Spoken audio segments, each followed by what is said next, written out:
Hello বন্ধুরা, সবাই কেমন আছো? আশা করি সবাই খুব খুব খুব ভালো আছো, আর আমিও ভালো আছি। Welcome back to my channel. আরও একটা নতুন ভিডিও নিয়ে তোমাদের কাছে চলে এলাম। আজকে আমি খুব খুশি, অনেক কষ্ট, অনেক দিনের কষ্টর ফল আজকে আমি হাতে পেলাম। ফাইনালি এই যে গুগল পিন, গুগল অ্যাডসেন্স। তো এই জার্নিটাই আমি কিভাবে পেলাম, শুরু থেকে এখনো পর্যন্ত যেটুকু আমি এই হাতে পেয়েছি, তোমাদের ভালোবাসা, তোমাদের আশীর্বাদ, তোমাদের সহযোগিতা, সবটাই তোমাদের জন্য। এই পুরোটা তোমাদের জন্য, এই অ্যাচিভমেন্টটা পুরোটা তোমাদের। শুধু আমি সঙ্গ দিয়েছি তোমাদের সঙ্গে, তোমরা আমার সঙ্গে না, আমি তোমাদের সঙ্গ দিয়েছি।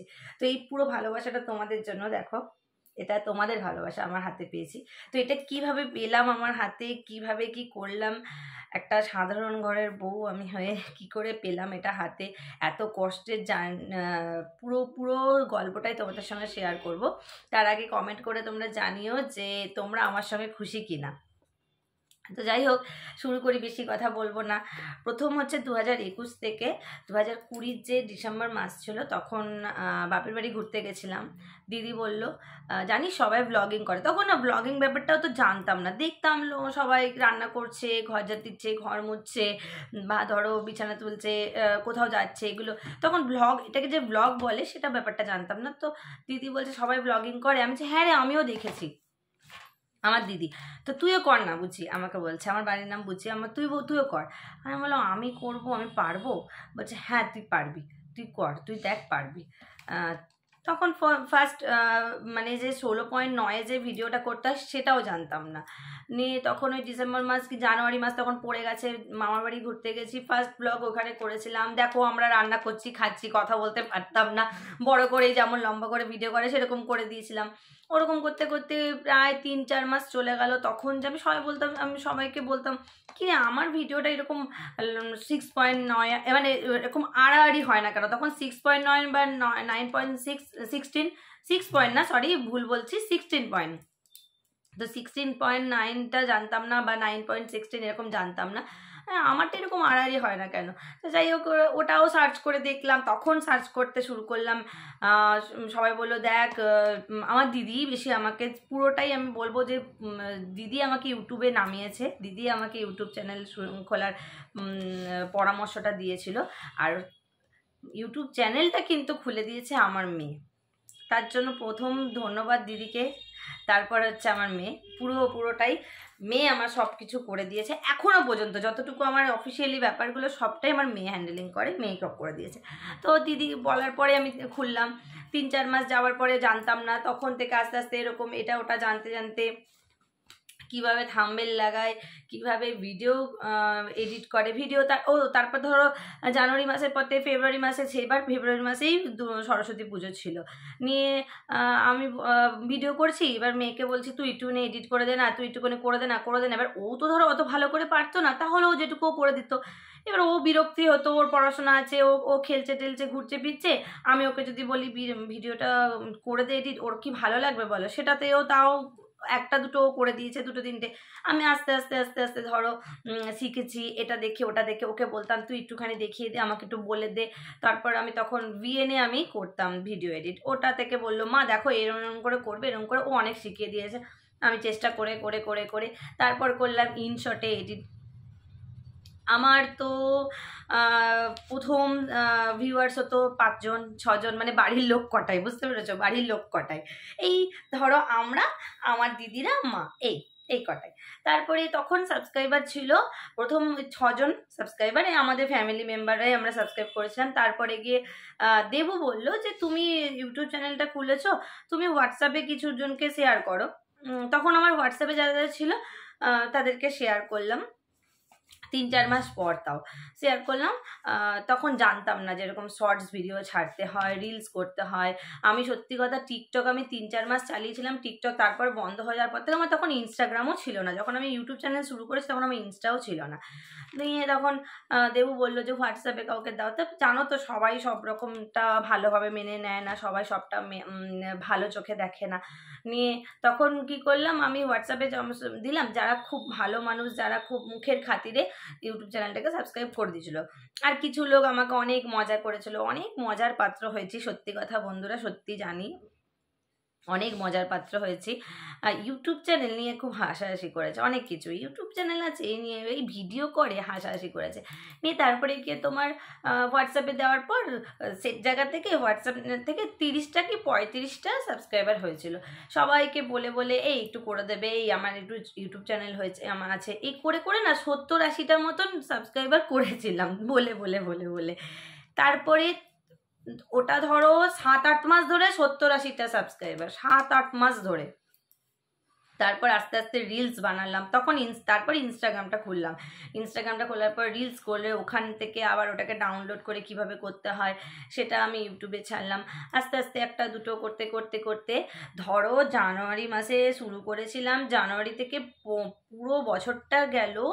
অক্টোবরে দুর্গা পুজোর সময় দিদির বাড়ি গেছিলাম, তখন আমার 200টা সাবস্ক্রাইবার হয়েছিল। ভেবে দেখো তাহলে, মানে আমার 10 মাসে আমার 200টা মাত্র সাবস্ক্রাইবার হয়েছিল। অক্টোবর মাসে আমার পুরো মনে আছে, দিদির বাড়ি সে বছর ছিলাম অক্টোবর থেকে। হ্যাঁ, আমরা দিদির বাড়িতে একটা কেকও কেটেছিলাম 200টা সাবস্ক্রাইবারে তখন। এইবার 200টা সাবস্ক্রাইবার হওয়ার পরেও আমার ব্লগিংগুলো ভালো হতো না, জানি সেটা সবারই। প্রথম ব্লগিংগুলো সবারই একটুখানি নার্ভাস হয়ে যায়। একবার হ্যালো বন্ধুরা কেমন আছো তোমরা সবাই, আশা করি ভালো আছো, তো এই কথাটাকেই 4-5বার টেক নিতাম। 4-5বার টেক নিয়ে করতাম। তো যাই হোক, আস্তে আস্তে শিখেছি, আস্তে আস্তে বলতে নিয়ে না খুব ফার্স্ট আমি না খুব জানো তো মনের দিক দিয়ে খুব দুর্বল হয়ে, মানে খুব ভেঙে পড়েছিলাম যে আমার ইউটিউব চ্যানেলটা হচ্ছে না। এই করতে করতে তোমার ডিসেম্বর জানুয়ারি এলো, বাড়ির লোক সবার কাছে, মানে ফ্যামিলি থেকেও, আমার ফ্যামিলি বাদ দিয়ে, মানে আমার ফ্যামিলি বাদ দিয়ে সবার কাছে অনেক মজা করেছে শুনেছি। কাউকে সাবস্ক্রাইব করতে বললে বন্ধু বান্ধব বলতো আমি সাবস্ক্রাইব করলে তো তোমার লাভ হবে, আমার কি হবে। তখন আমি আর করতাম না, আমি তারপর থেকে বলা ছেড়ে দিলাম। আমি দেখলাম না, আমি আর কাউকে সাবস্ক্রাইব করতে বলবো না, আমার চেনা লোকদের তো অন্তত না। আমাকে যারা ভালোবাসে, যারা আমার দূরে থাকে, তারা আমাকে ভালোবাসবে, তারাই আমাকে সাবস্ক্রাইব করবে। চেনা লোককে আমি কাউকে বলবো না সাবস্ক্রাইব করতে। আর বিশেষ করে বন্ধু বান্ধবরা, আত্মীয় স্বজনরা বেশি মজা করে দেখবে এইসব ব্যাপারগুলো নিয়ে। আমি জানি যারা ইউটিউব চ্যানেল চালু করেছে এখন, এটা যেমন খুব ট্রেন্ডিং হচ্ছে, তখন কিন্তু তো ছিল না, 2 বছর আগেও এরকম ছিল না। এইটা পেতে না আমার পুরো 2 বছর এইটা হাতে পেতে আমার পুরো 2 বছর সময় লেগেছে। ধরো 2021 থেকে 22-23 এই 24-এর প্রথম ধরো জানুয়ারিতে পেলাম, পুরো 2 বছর 3 বছরই ধরে রাখো, 3 বছরই লেগেছে। তারপরে গিয়ে তোমার 2021টা এইভাবে চলে গেল। 22 থেকে তখনও খুব সিরিয়াস হয়ে গেলাম, না এবার ইউটিউব চ্যানেলটা কিছু করতে হবে নিয়ে প্রতিদিনই ভিডিও দিতাম, প্রায় দিতাম। আমার ধরো এখনও আমার স্ট্যান্ড নেই, তখন একটু ভিডিও করে দেবে একটু। আর তারপরে হ্যাঁ বলি, প্রথম কিন্তু দেবু খুব লজ্জা পেত, দেবু সেটা সাপোর্ট করতো না।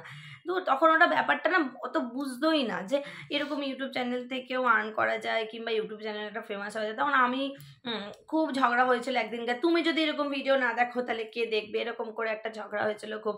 তখন ও তারপর আস্তে আস্তে ও বুঝলো যে না ঠিক আছে, ও যখন এটা ভালোবাসে এটা করুক। তখন রিলসও ভালো বানাতে পারতাম না। 2022টাও এইভাবে কেটে গেল।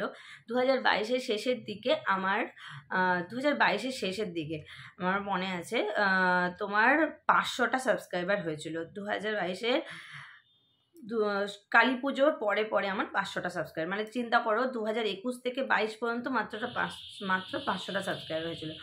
2023-এর শেষের দিকে এবার আমার 2022 থেকে পুরো চলে গেল 23-এর ফেব্রুয়ারি মাসে, মানে 500টা হওয়ার পরেই না খুব তাড়াতাড়ি আমার 1000টা সাবস্ক্রাইবার হয়ে গেছিলো। 2022-এ ধরো নভেম্বর মাসে কালী পুজো হয়, কালী পুজোর পরপরই আমার 500টা হয়ে গেছিলো। নভেম্বর, ডিসেম্বর, জানুয়ারি আগের বছর সরস্বতী পুজোর দিনকা আমার পুরো সরস্বতী পুজোর পরপরই, মানে এই সরস্বতী পুজোর 6-7 দিন পর কি এরকম আমার পুরো 1000টা সাবস্ক্রাইবার কমপ্লিট হয়ে গেছিলো। তো 1000টা সাবস্ক্রাইবারটা তো ধরো তাও এই ঘিটির করে 2 বছরে কমপ্লিট হলো। কিন্তু যেটা মেন ওয়াচ টাইম, ওরে বাপরে ওয়াচ টাইম তো আর বলো না বন্ধুরা। ওয়াচ টাইম করতে আমার প্রচুর কষ্ট হয়েছে। তখনও পর্যন্ত আমি জানতাম না যে লাইভ করলে ওয়াচ টাইমটা বাড়ে, আমি সত্যি জানতাম না। ওয়াচ টাইমটা আমার তখনও 550-600 ওয়াচ টাইম ছিল, যে জায়গায় 4000 করতে হবে। তো তো আমাকে সত্যি একটা বোন আমাকে বলেছিল, আমি আরও 2-3 জনের কাছে শুনেছিলাম, কিন্তু আমি কি বলতো, আমি করবো কি করে, আমার তো তখন ওয়াইফাই ছিল না।